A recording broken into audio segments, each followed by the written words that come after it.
Hello guys, good evening. আশা করি সকালে ভালো আছো, আমিও ভালো আছি। জানো তো, এই ভিডিওটা ছিল সংক্রান্তির আগে। আমার পাশে যেহেতু অনেক কটা ভিডিও পড়ে আছে, তার জন্য এই ভিডিওটা দিতে গিয়ে আমার দেরি হয়ে গেল। আমি কিন্তু তার আগের দিন বাজারে গিয়েছিলাম আর তোমাদের জন্য এইভাবে সুন্দরভাবে ভিডিওটা করে এনেছিলাম, কিন্তু দেওয়া আর হলো না আমার। যাই হোক, যা শেষ ভালো তার সবই ভালো। এবার ভিডিওটা পোস্ট করছি আমি। আর জানো তো, আজকে সকালবেলা একটা ভিডিও আমি আপলোড করেছিলাম, সেটাতে অনেক মাছ কাটা ছিল। মানে আমাদের ঘরে মাছ নেওয়া হয়েছিল, সেটা কাটাকুটির ভিডিও আমি দেখিয়েছিলাম, কিন্তু তাতে জানি না ফেসবুক থেকে হয়তো সেটাকে ডিলিট করে দিয়েছে, সেটা আমি আর খুঁজে পাচ্ছি না। তো যাই হোক, বাজার করছি ভাই বোন দুজন মিলে।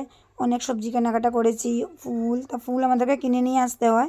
শীতের দিন তো বুঝতেই পারছো, গাছে তেমন ফুল হয়ে থাকে না।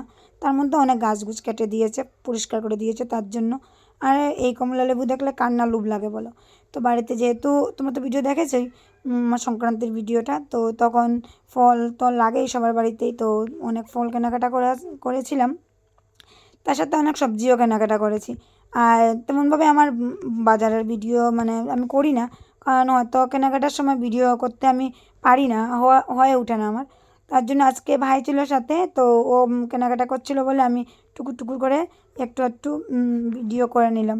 আর তোমাদের সবাইকে বলছি অসংখ্য ধন্যবাদ, তোমরা যে মন দিয়ে ভিডিওটা দেখার জন্য।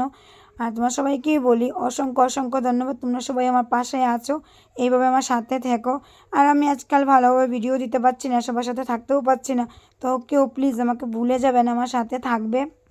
কারণ হচ্ছে আমি আজকাল খুব ব্যস্ত হয়ে গেছি। কিসের যে এত ব্যস্ততা আমার জীবনে চলে আসছে আমি নিজেই বুঝতে পারছি না। তো যাই হোক, সব কিছু ব্যস্ততা একদিন ওভারকাম করে দিয়ে আমি আবারও আগের মতো তোমাদের সবার সাথে চলে আসব। তো কেমন হলো আমার ভিডিওটা অবশ্যই সবাই বলে, যদি ভালো লাগে তাহলে আমার পাশে থেকো, একটা গঠনমূলক কমেন্ট করে দিও।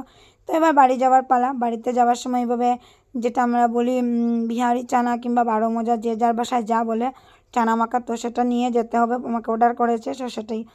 আর এই যে হচ্ছে আমাদের বরাকবাসীর জন্য একটা বিখ্যাত জিনিস, যেটাকে বাসায় আমাদের এখানে চুঙ্গা বলে থাকে, যেটাতে তোমার ওই স্টিকি রাইস দিয়ে বানানো হয়, সংক্রান্তির দিন আগে পরে সবাই খেয়ে থাকে। কারা কারা খেয়েছো অবশ্যই বলবে, যারা আমার বরাকবাসী আছে অবশ্যই খেয়েছো, যারা বরাকের বাইরে আছে তারা তো হয়তো বা খাওনি, দেখোওনি হয়তো। তো আমার ভিডিওটা দেখে নাও, কেমন লাগলো অবশ্যই বলবে কিন্তু, ঠিক আছে। আর তারপর যেটা হলো, ভিডিওটা যেহেতু ইভিনিংয়ে, তার জন্য আমি ইভিনিংয়েই পোস্ট করবো, সবাই দেখবে, আমার পাশে থাকবে, একটা কমেন্ট করে যাবে। চলো আজকের জন্য এ পর্যন্ত, বাই বাই, সবাই ভালো থাকো।